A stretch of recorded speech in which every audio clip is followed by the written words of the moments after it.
महाराष्ट्र चुनाव से पहले ही एमवीएम में भयंकर लड़ाई, फिर कांग्रेस ने बताया खुद को बड़ा भाई। शरद पवार के खिलाफ बगावत के सुर, हर्षवर्धन पाटिल को दामाद बताना पवार पर पड़ गया भारी। महाराष्ट्र में शरद पवार से ही क्यों नाराज होने लगे उनके नेता। महाराष्ट्र की ही बात होगी। महाराष्ट्र में विधानसभा चुनाव नवंबर महीने में होने वाले हैं और इसी बीच बड़ी खबर सामने आ रही है। बड़ी खबर यह है कि एक तो शरद पवार के नेता उनसे नाराज हो रहे हैं और ये कारण भी बड़ा है, और दूसरी ओर कांग्रेस ने हरियाणा विधानसभा चुनाव का ठीकरा जो है वो अपने आप पर नहीं तोड़ा है। उन्होंने कहा कि हम महाराष्ट्र में हरियाणा विधानसभा चुनाव नहीं दोहराएंगे, इसी वजह से अपने आप को बड़ा भाई बताएंगे। जी हां, सही सुन रहे हैं आप। आपने देखा होगा दर्शकों, संजय राउत ने कांग्रेस को लताड़ा, शरद पवार ने मन ही मन लताड़ा, लेकिन कांग्रेस अड़ी हुई है, कांग्रेस डटी हुई है। कांग्रेस लगातार ये बात कह रही है हम जो हैं अपने आप को बड़ा भाई बताएंगे। नाना पटोले का, कांग्रेस के अध्यक्ष हैं, बड़ा चेहरा महाराष्ट्र में कांग्रेस पार्टी के, उन्होंने कह दिया कि कोई लेना देना हरियाणा विधानसभा चुनाव के नतीजों से हमारा नहीं है। हम जो है चुनाव में इतने ही सीटों पर लड़ाई लड़ेंगे। आपको एक बार बता देती हूं कि सीटें कितने कह रहे हैं कांग्रेस पार्टी। अभी भी हरियाणा विधानसभा चुनाव में करारी हार हुई है, उसके बावजूद भी कांग्रेस कह रही है कि हम 110 से 115 सीटों पर चुनाव लड़ेंगे।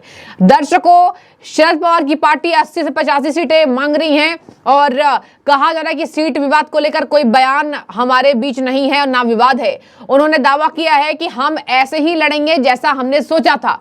हरियाणा विधानसभा चुनाव के कोई नतीजे हम पर हावी नहीं हैं। इधर आ जाते हैं महाराष्ट्र सरकार, यानी कि महायुति की सरकार, गठबंधन की सरकार, एकनाथ शिंदे, देवेंद्र फडणवीस और बीजेपी। आपको बता दें, लगातार योजनाओं को जमीनी स्तर पर क्रियान्वयन कर रही है और यही वजह है कि लगातार ये बात कह रही है कि हमारी योजनाएं सफल हुई हैं, लाड़की बहन योजना हो जाए। आपने कल देखा महाराष्ट्र में ओबीसी पर बड़ा दाव शिंदे सरकार ने किया। जो मैंने आपको बताया था कि कई ऐसे जातियों को ओबीसी समाज में जोड़ा जा रहा है, सालाना आय 8 लाख से 15 लाख बढ़ाया जा रहा है। इधर आ जाते हैं, महिलाओं को हर महीने खाते में पैसे मिलने लगे। तो देखिए, ये महाराष्ट्र की चालू योजनाएं हैं जो मैंने आपको बताया है। ऐसा नहीं कि योजनाएं बता दिया कांग्रेस की तरह और करने के लिए पैसे नहीं है।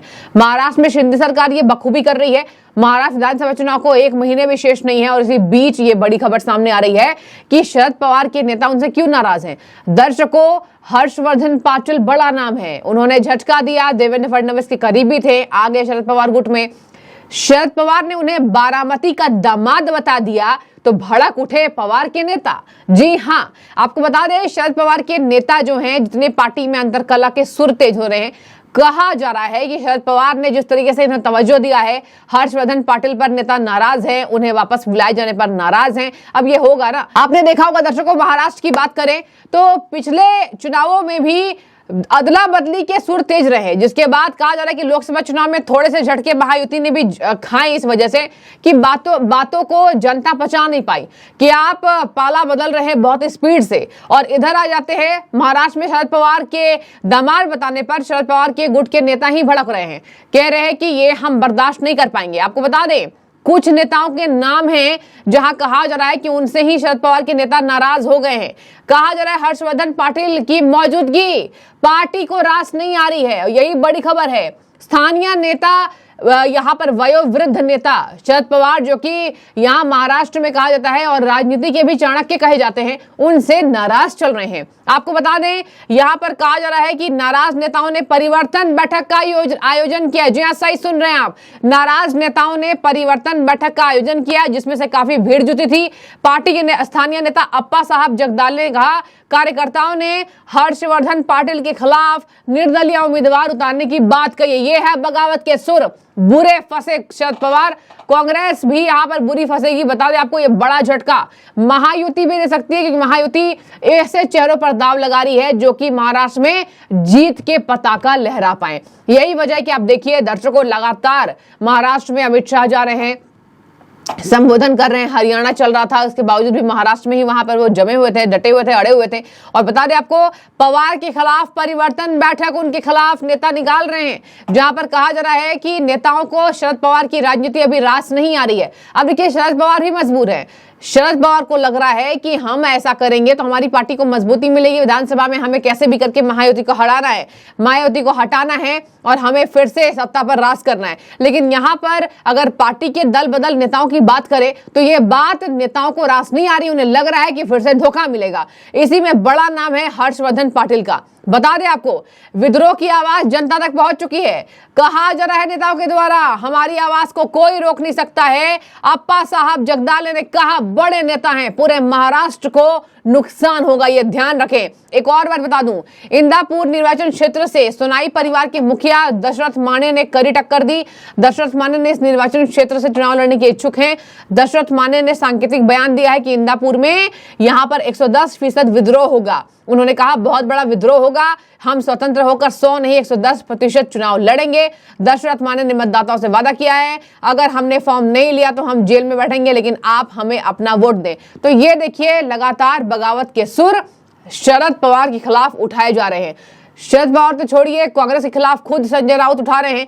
यहां पर बात करें, उद्धव ठाकरे अलग बात से नाराज हुए चले हैं। उद्धव ठाकरे को कोई बात रास नहीं आ रही। अभी उद्धव ठाकरे अभी सीएम भी नहीं बन पाएंगे। उद्धव ठाकरे यहाँ शिवसेना अलग थलग दिखाई भी दे रही है। संजय राउत कांग्रेस को कह रहे हैं ओवर कॉन्फिडेंस में चुनाव हारी है। जहां जहां आप देखिए ना, यहाँ पर प्रियंका चतुर्वेदी ने भी एक बड़ा बयान दिया कि जहां जहां कांग्रेस की सीधी टक्कर बीजेपी से है, वहां कांग्रेस हार जाती है। तो ये बात क्या कांग्रेस बताएगी कि किन कारणों से ये हो रहा है? आला कमान में कमी बताई जा रही है। जी हाँ, शिवसेना आला कमान में कमी बता रही है। और इससे आप सोच सकते हैं कि महाराष्ट्र विधानसभा चुनाव में कितनी ज्यादा फूट और टूट की स्थिति सामने नजर आ रही है। और इसी बीच आपको बता दें, महायुति ने लगातार दांव चला और एक के बाद एक योजनाओं पर अपना यहां पर पताका लहराया। बता दें आपको, महाराष्ट्र में कहा जा रहा है कि मराठा आंदोलन से भी शरद पवार, उद्धव ठाकरे ने फायदा उठाने की कोशिश की है, लेकिन उसका कोई नतीजा सामने नहीं नजर आ रहा है। जब से कल 3 बड़े तीर यहां पर महायुति गठबंधन ने छेड़ा, जहां पर ओबीसी समाज को बड़ा फायदा देने की बात हो, कैटेगरी को जोड़ने की बात हो, उथल पुथल जो राजनीति में चल रही है, उसके बीच महायुति चाह रही है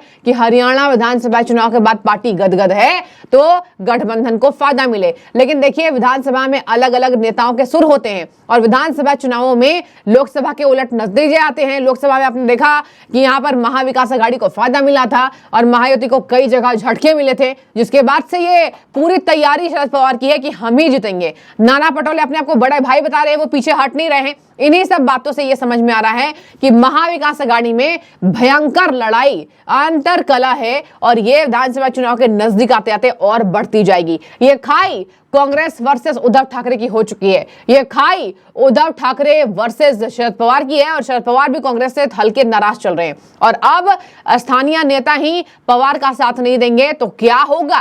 अंदर ही अंदर टूट होगी, गठबंधन में उथल पुथल मचेगा। एक भयंकर यहां पर महाराष्ट्र विधानसभा चुनाव से पहले सुनामी आएगी, जो महायुति को हो सकता है कि एक तरफा फायदा पहुंचा पाए। और इसी बीच देखने वाली बात होगी, तमाम दावों के बीच कांग्रेस बड़ा भाई बता रही है अब कैसे आगे पार्टी फैसला लेगी। और इधर देवेंद्र फडणवीस, एकनाथ शिंदे, बीजेपी लगातार यहां पर फायदा पहुंचाने के लिए लगातार अलग अलग योजनाओं को धरातल पर यहां पर क्रियान्वयन कर रही है। आपकी जो भी राय हो इस बाबत जरूर हमें कमेंट बॉक्स के जरिए बताइएगा। शुक्रिया।